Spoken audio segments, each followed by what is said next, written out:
நீதிமொழிகள் அதிகாரம் 4. பிள்ளைகளே, நீங்கள் தகப்பன் போதகத்தை கேட்டு புத்தியை அடையும்படி கவனியுங்கள். நான் உங்களுக்கு நற்போதகத்தை தருகிறேன், என் உபதேசத்தை விடாதிருங்கள். நான் என் தகப்பனுக்கு பிரியமான குமாரனும் என் தாய்க்கு மிகவும் அருமையான ஒரே பிள்ளையுமானவன்.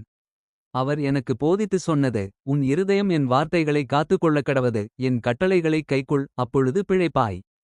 ஞானத்தைச் சம்பாதி, புத்தியையும் சம்பாதி, என் வாயின் வார்த்தைகளை மறவாமலும் விட்டு விலகாமலும் இரு.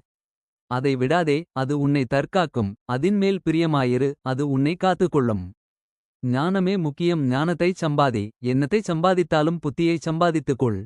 நீ அதை மேன்மைப்படுத்து, அது உன்னை மேன்மைப்படுத்தும். நீ அதை தழுவிக்கொண்டால் அது உன்னை கனம் பண்ணும்.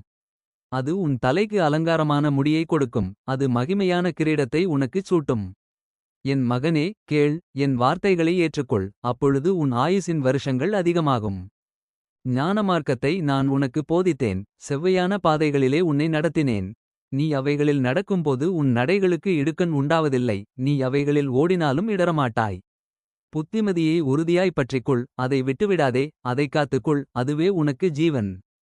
துன்மார்க்கருடைய பாதையில் பிரவேசியாதே, தீயோருடைய வழியில் நடவாதே.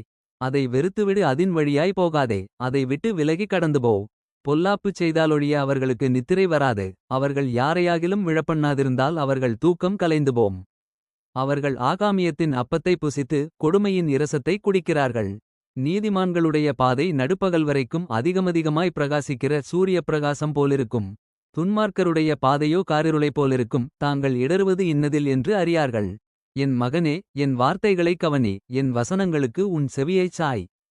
அவைகள் உன் கண்களை விட்டு பிரியாதிருப்பதாக, அவைகளை உன் இருதயத்துக்குள்ளே காத்துக்கொள். அவைகளைக் கண்டுபிடிக்கிறவர்களுக்கு அவைகள் ஜீவனும் அவர்கள் உடலுக்கெல்லாம் ஆரோக்கியமுமாம். எல்லா காவலோடும் உன் இருதயத்தை காத்துக்கொள், அதினிடத்தினின்று ஜீவூற்று புறப்படும்.